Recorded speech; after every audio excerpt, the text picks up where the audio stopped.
Buenos días, buenas tardes o buenas noches, dependiendo la hora en la que estén viendo este video tutorial. Le habla su profesor Jesús Mejía. Continuando con nuestra serie de videos educativos y nuestro video del área de tecnología, en el día de hoy vamos a continuar con nuestro curso de los componentes esenciales para que una computadora pueda funcionar, o los componentes físicos, es decir, el hardware. Entonces, en el día de hoy vamos a trabajar lo que es la memoria RAM. En el capítulo anterior estuvimos viendo lo que fue el capítulo número uno, que es el procesador, que es el CPU, que vamos a decir cuáles son los sockets, los diferentes tipos de sockets que hay, los diferentes tipos de procesadores, las velocidades de los procesadores y un sinnúmero más de temas que lo van a encontrar en la descripción de este video. Entonces, en el día de hoy vamos a comenzar a trabajar con lo que es la memoria. Tenemos acá que la memoria es el dispositivo que retiene, memoriza o almacena datos informáticos durante algún periodo de tiempo. La memoria proporciona una de las principales funciones de las computadoras modernas. El almacenamiento de información y conocimiento es uno de los componentes fundamentales de la computadora, que está interconectada a la unidad central de procesamiento o el CPU, que ya lo vimos anteriormente, y los dispositivos de entrada y salida, es decir, los puertos de entrada y salida como teclado, mouse, entre otros, implementan lo fundamental del modelo de las computadoras de arquitectura de von Neumann. Acá en la imagen pueden ver un tipo de memoria RAM, que son las más comunes. Entonces, acá continuamos, dice que una computadora puede usar diferentes tipos de chips de memoria. Todos los chips de memoria almacenan los datos en formas de bytes. Un byte es un bloque de 8 bits almacenados como 0 en 1 en un chip de memoria. Tenemos lo que es la memoria de solo lectura o memoria ROM, que es un chip de ROM, y tenemos lo que es la memoria de acceso aleatorio o memoria RAM. Es el área de almacenamiento de trabajo temporal de datos y programas a lo que se accede. Esta memoria es volátil. Se le llama volátil porque guarda la información de manera temporal. ¿Cuál información? La información de los programas o de las aplicaciones que nosotros estamos ejecutando. Ya que inmediatamente nosotros apagamos la computadora, estos programas se cierran y se borra lo que es la información que nosotros teníamos abierta en ese momento. Por eso se dice que la memoria es volátil, porque guarda de forma temporal lo que es la información o los datos de los programas o aplicaciones que estamos utilizando. Acá abajo le puse que agregar más RAM a una computadora mejora el rendimiento del sistema. Sin embargo, la cantidad máxima de RAM que se puede instalar depende de la placa base o motherboard. Por eso se dice que agregarle más RAM a la computadora hace que se mueva un poquito más rápida. ¿Por qué? Porque va a poder procesar más información, va a poder abrir más programas y va a tener mucho más, vamos a decir, espacio o almacenamiento para dichos programas. Pero esto es relativo. No vale de nada tú ponerle más memoria RAM a una computadora si tú tienes un disco duro obsoleto, si tienes un procesador obsoleto y si no tienes una buena tarjeta gráfica. Pero en teoría, agregarle más RAM a la computadora puede provocar que la información o que la misma computadora se mueva un poquito mucho más rápido. Entonces tenemos lo que es la memoria ROM. La memoria ROM es un dispositivo de almacenamiento que utilizan algunos equipos electrónicos, como los ordenadores. Las ciclas ROM provienen de memoria de solo lectura, es decir, que no puede ser editada o modificada. La memoria ROM es un chip que se encuentra integrado o soldado a lo que es el motherboard o la placa base o la tarjeta madre, como le suelen llamar, a diferencia de la memoria RAM que se pone en lo que es una ranura, que lo vamos a ver más adelante. Existen diferentes tipos de ROM. Acá tenemos la ROM normal, tenemos la PROM, la EPROM y la EEPROM, como pueden visualizar en pantalla. Cada una de estas se encuentran soldadas a lo que es la placa base. La PROM tenemos que es una memoria, es una ROM programable. Se caracteriza por ser digital. Cada uno de los bits depende de un fusible que puede ser quemado una única vez. Es decir, que la memoria puede ser programada o los datos pueden ser escritos en la memoria una sola vez. Ustedes saben que eso es un dolor de cabeza. En el caso de la ROM programable y borrable, consiste en un chip no volátil, es decir, que la información se guarda de manera permanente y está conformada por transistores de puertas flotantes o celdas FAMOS que salen de fábrica sin carga. Esta memoria pueden programarse a través de dispositivos electrónicos cuyos voltajes superan a los usados en circuitos electrónicos o eléctricos. Los datos pueden ser borrados solo si se les pone a luces ultravioletas. Una vez que la EEPROM es programada, se vuelve no volátil, es decir, los datos almacenados permanecen allí en forma indefinida. Luego tenemos con la EEPROM, que es una memoria ROM programable y borrable eléctricamente. Puede ser programada, borrada y reprogramada de manera eléctrica, lo que no resulta volátil como la EEPROM. Los datos pueden borrarse de manera eléctrica desde el propio circuito. Además, es mucho más fácil y veloz de reprogramar. Luego continuamos con la RAM, que es la que más nos interesa a nosotros. Entonces, existen diferentes tipos de RAM. Cada computadora utiliza un tipo de memoria RAM diferente. Tenemos desde la DRAM, la SRAM, la SDRAM, tenemos la DDR-CD-RAM y tenemos las más comunes como la DDR1, DDR2, DDR3, DDR4, DDR5 y así sucesivamente. Primero tenemos la DRAM o simplemente RAM, como se le suele llamar, usada hasta la época del 1986. Su velocidad de refrescos típica es de 80 o 70 nanosegundos. Tiempo este que tarda en vaciarse para poder dar entrada a la siguiente serie de datos. Por ello, la más rápida, vamos a decirles la de 70. Físicamente aparece en forma de DIN o de SIN, siendo estos últimos los 30 de 30 contactos. Ya todo este tipo de memoria no se utiliza. A veces llamada la DRAM es la otra memoria, puesto que evoluciona directamente de ella y se usa desde hace tanto que pocas veces se les diferencia. Algo más rápido que la anterior. Pero nos vamos a enfocar en la que nosotros estamos utilizando actualmente. Aunque debemos mencionarle la SDRAM, funciona de manera totalmente diferente a la FPM o a la EDO o a la DRAM, entre otras. Y EDO transmite los datos mediante señales de control. En la memoria SDRAM, el acceso a los datos está sincronizado como una señal de reloj externa. La memoria EDO está pensada para funcionar a una velocidad máxima de bus de 66 MHz, MHz MHz, llegando a alcanzar hasta 75 y 83. Sin embargo, la memoria SDRAM puede aceptar velocidades de bus de hasta 100 MHz, lo que dice mucho a favor de su estabilidad y ha llegado a alcanzar velocidades de 10 nanosegundos. Se presenta en módulos DIN de 168 contactos o 64 bits. Luego tenemos la RDRAM, es un tipo de memoria de 64 bits que puede producir ráfagas de 2 nanosegundos y puede alcanzar tasa de transferencia de 533 MHz, con pico hasta de 1. GHz. Pronto podrá verse en el mercado y es posible que tu próximo equipo tenga instalado lo que es este tipo de memoria. Luego tenemos lo que son la DDR-CD-RAM, luego la SLED-RAM y así sucesivamente. Pero vamos ahora a la que nos interesa más, que la evolución de los diferentes estándares de las memorias DDR. La primera, que fue la RAM DDR, lanzada en el año 2000, no empezó a usarse hasta casi 2002, operaba de 2.5 a 2.6 y una densidad máxima era de 128 megabytes, por lo que no había módulos con más de 1 GB, con una velocidad de 266. Por eso ustedes ven que este tipo de memoria o la DDR1 normalmente son de 512 megabytes.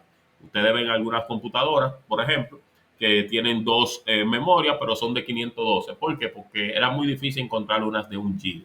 Entonces luego tenemos la DDR2, lanzada hacia el 2004, funcionaba a un voltaje de 1.8 voltios, un 28% menos que la DDR o DDR1. Se dobló su densidad máxima hasta los 256 megabytes, 2 GB por módulo. Lógicamente, la velocidad máxima también se multiplicó, llegando a 533. Es decir, que aquí podíamos ponerle lo que eran 2 GB, a diferencia de la DDR1, que solamente era 1. Podemos ponerle 2 GB por módulo, es decir, hasta 4 GB. En el caso de la DDR3, este lanzamiento se produjo en el 2007 y supuso toda una revolución, porque aquí se implementaron los perfiles XMP. Para empezar, los módulos de la memoria operaban de 1.5 a 1.65. Entonces, con velocidades base de hasta 1066 MHz, pero que llegaron mucho más allá y la densidad llegó hasta 8 GB por módulo. Si se fijan mucho, la diferencia era en cuanto a las velocidades y la cantidad de memoria o la cantidad de gigas que tú podías poner por módulos. Entonces, luego tenemos la DDR4 y DDR5, que son las que estamos utilizando actualmente. La DDR4, este lanzamiento se hizo de rogal y no llegó hasta 2014, pero el día de hoy es el más extendido. se reduce el voltaje hasta 1.05 y 1.2 voltios, aunque muchos módulos operan a 1.35. La velocidad se ha visto notablemente incrementada y cada vez que lanzan memorias más rápidas de fábrica, cada vez lanzan memorias más rápidas de fábrica, pero su base comenzó en los 2133 MHz. Actualmente ya hay módulos de 32 GB, pero también se va ampliando poco a poco. Y en el caso de la última, que es la DDR5, su lanzamiento comercial se produjo en el 2021 y llegaría a ancho de banda de hasta 6.4 gigabytes por segundo en sus módulos iniciales. Entonces pueden ponerle hasta 128 gigabytes, que es la que nosotros estamos utilizando actualmente, DDR4 y DDR5. Acá pueden ver lo que es la diferencia física que tienen cada una. Normalmente las personas se la aprenden por la ranura. Esa ranura que están viendo en el medio es normalmente donde uno físicamente la puede diferenciar. Aunque hay muchos que se aprenden otras cositas, pero si se fijan, la primera y la segunda son muy parecidas. Lo único que la primera tiene esta especie de, déjame ver cómo lo explico, estos cuadros negros. Si se fijan, en la DDR1 son un poquito más amplios, que ocupan prácticamente la memoria. En el caso de la DDR2 son un poquito más pequeños. En la DDR3 el hueco que tiene lo tiene más a la izquierda. En el caso de la DDR1 y DDR2 lo tiene más a la derecha. Y en el caso de la DDR4 lo tiene más en el centro también. Entonces, ¿cuáles son los módulos de la memoria? Existen diferentes tipos de módulos de memoria. Dice que los chips de memoria se sueldan a una placa de circuito para crear módulos de memoria que luego se ubiquen en una ranura de memoria. Todas las memorias van situadas en lo que son las ranuras o llamadas ranuras de memoria RAM o ranuras de RAM. Los diferentes tipos de módulos incluyen desde DIP, SIM, memoria DIM y SO-DIMM. La velocidad de la memoria tiene impacto directo en cuántos datos puede procesar un procesador en un periodo de tiempo determinado. La memoria más rápida suele ser la RAM estática o la SRAM, que se utiliza como memoria caché. En este caso, de estas cuatro, solamente nosotros utilizamos dos, que es la memoria DIMM y la memoria SO-DIMM. Todas las computadoras de escritorio utilizan el módulo de memoria DIMM. Todas las computadoras laptop utilizan lo que es el SO-DIMM. Si por un día se le cruzan los cables y no saben cuál es una y cuál es otra, les voy a enseñar en un momento cómo identificarlo, así como identificar el tipo de RAM que tienen y también saber el módulo que tienen y todo lo demás, las velocidades y eso. Al final les voy a explicar esos puntos prácticos. En el caso de la SIM, es un formato para módulos de memoria RAM que consiste en placas de circuito impreso sobre la que se montan los integrados de memoria de RAM. Estos módulos se insertan en zócalos sobre la placa base y los contactos en ambas caras están interconectados. Esta es la mayor diferencia respecto a sucesores, a los DIMM. Luego tenemos las DIMM, que son igual que su precedente SIM, módulos de memoria RAM que se conectan directamente en la ranura de la placa base. Los módulos DIMM son reconocibles externamente por tener cada contacto o pin de una de sus caras separados del opuesto al de la otra. A diferencia de los SIM, que en cada contacto están unidos o opuestos, como lo pueden ver en pantalla. En el caso de la RIM, módulo de memoria en línea, designan los módulos de memoria RAM que utilizan una tecnología denominada RDRAM, con el fin de introducir un módulo de memoria con niveles de rendimiento muy superiores. Y en el caso de la RIM, cuentan con 184 pines y debido a su alta frecuencia de trabajo requieren de difusores de calor, consistentes en una placa metálica que recubren los chips de módulo. Se basan en bus de datos de 16 bits y así sucesivamente. Luego continuamos con las SO-DIMM, que son las que se utilizan las laptops. Son un poquito más cuadradas, un poquito más anchas, a diferencia de las DIMM, que son las que se utilizan en la computadora de escritorio. Es un formato de memoria RAM diseñado específicamente para equipos portátiles, donde el espacio es un poquito más reducido. SO-DIMM es sencillamente una versión reducida del módulo de memoria RAM de un ordenador de sobremesa, que es la DIMM o computadora de escritorio. Aunque los módulos SO-DIMM se utilizan en sistemas donde la cantidad de espacio es limitada, es limitada. Sobre todo las memorias SO-DIMM se utilizan en equipos portátiles, pero también se pueden utilizar en impresoras, entre otros equipos. Acá tenemos lo que son los otros módulos de memoria. La velocidad de la memoria tiene impacto directo en cuántos datos se puede procesar un ordenador en un periodo de tiempo determinado. La memoria más rápida generalmente es la RAM estática o la SRAM, que se usa como caché para almacenar los datos utilizados más recientes y las instrucciones de la CPU. Los tres tipos de memoria caché más comunes son la L1 integrada a la CPU, la L2 originalmente venía montada en la placa base, pero ahora está integrada también en la CPU. Y la L3 se usa en algunas estaciones de trabajo de alta gama y CPU de servidores. Luego tenemos los errores de la memoria, se producen cuando los datos no se almacenan correctamente en los chips de la memoria. La PC utiliza distintos métodos para detectar y corregir estos errores. Cuando una computadora tiene problemas con la memoria RAM, que es muy difícil que una memoria RAM se dañe, pero si le cae polvo o eso, las computadoras emiten lo que es un sonido o un pitido. Y ahí tú te puedes dar cuenta que la memoria RAM tiene problemas. Los diferentes tipos de métodos de verificación de errores incluyen sin paridad. La memoria sin paridad no revisa los errores. La paridad, la memoria con paridad contiene 8 bits para los datos y 1 bit para verificar estos errores. Y en el caso del SC, la memoria con código de corrección o SC de errores puede detectar errores de varios bits y corregir estos errores individuales. Luego tenemos lo que es la memoria caché o memoria de acceso rápido a uno de los recursos con los que cuenta la CPU o la unidad central de proceso para almacenar temporalmente los datos resistentes procesados en un buffer. Es decir, que ustedes saben que la memoria caché es la que nos ayuda a que los programas se ejecuten un poquito más rápido, ya que tiene toda la información de manera guardada.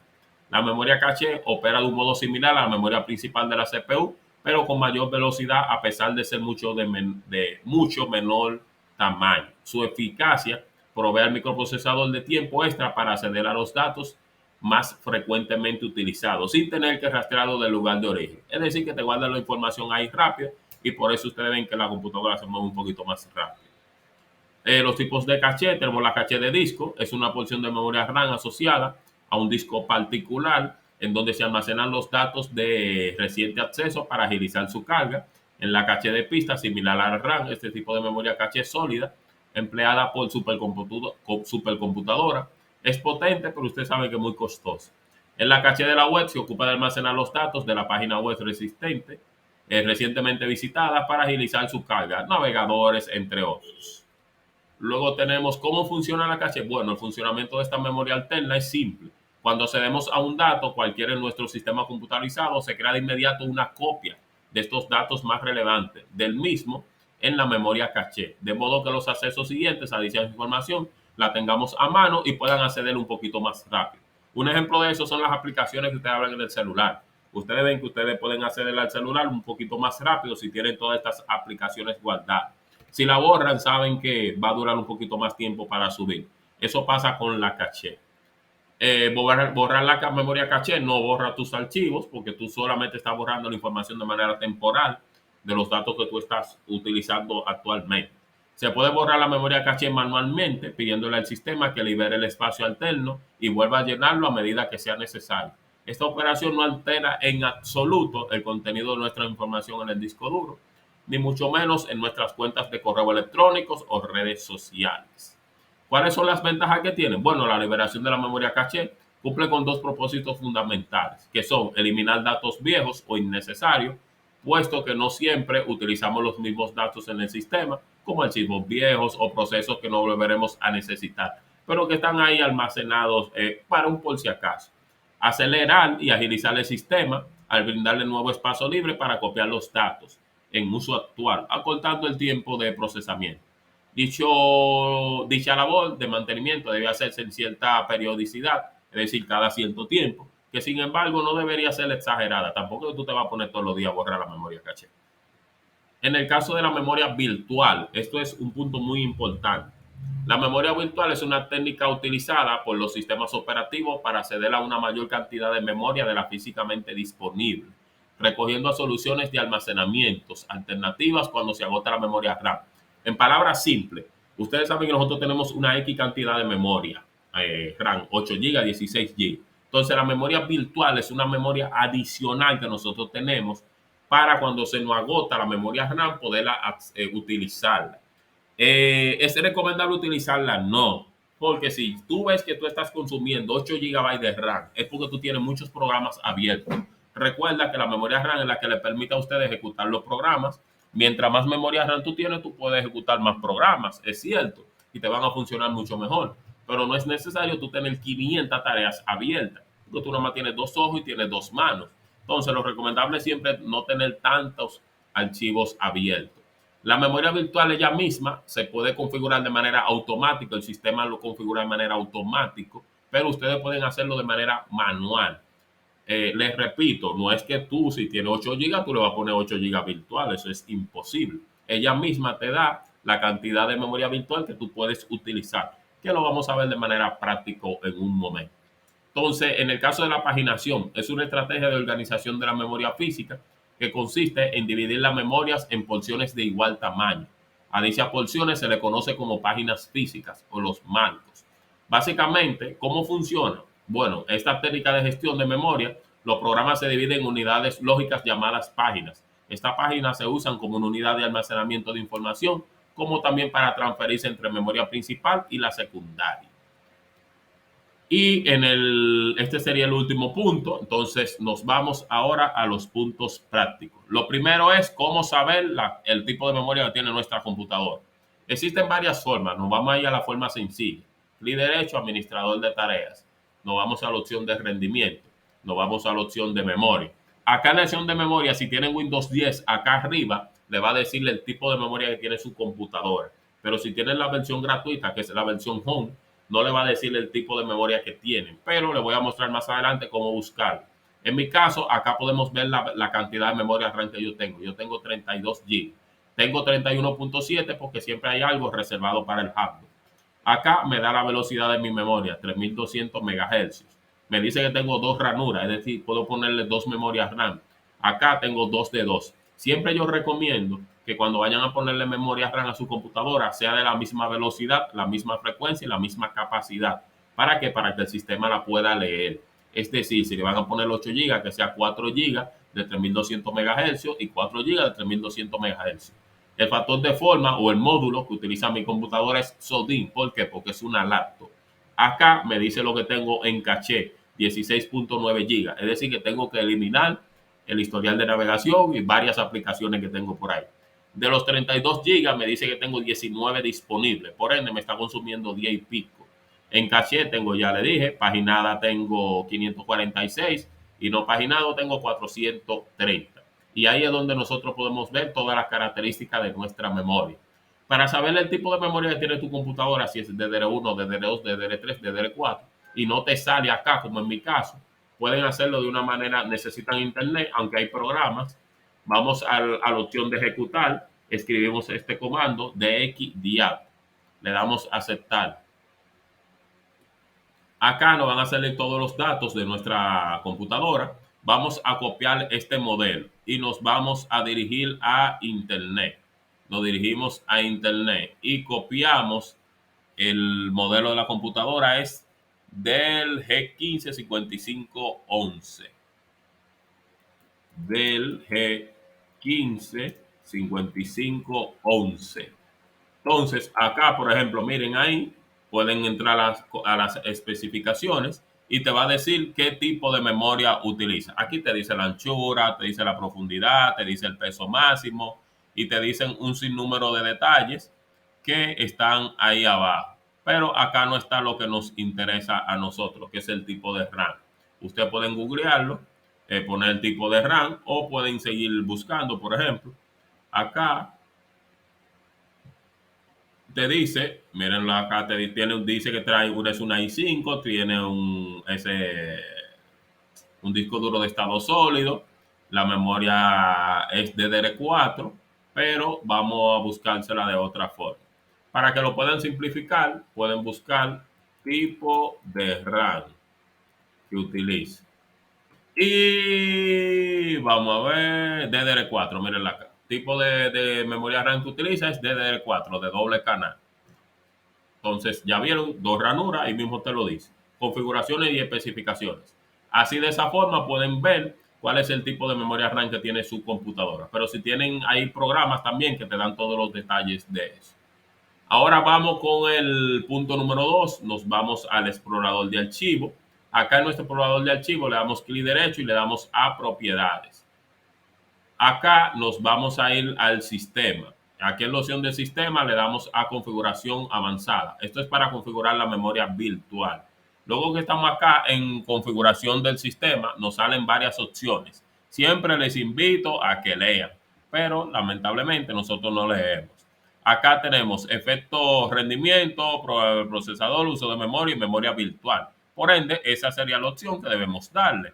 Le damos a configuración y aquí nos salen un sinnúmero de opciones. Nos vamos a opciones avanzadas y acá nos da el tamaño de la paginación que tenemos y si queremos configurar la memoria virtual. Le damos a cambiar. Acá en cambiar debemos elegirlo que necesitamos cambiarla manualmente. Entonces, acá el tamaño personalizado, ella misma te dice o te recomienda cuál es el tamaño exacto o recomendado que tú debes ponerle. Mírenlo acá, 4957, es decir, 4 GB de memoria virtual.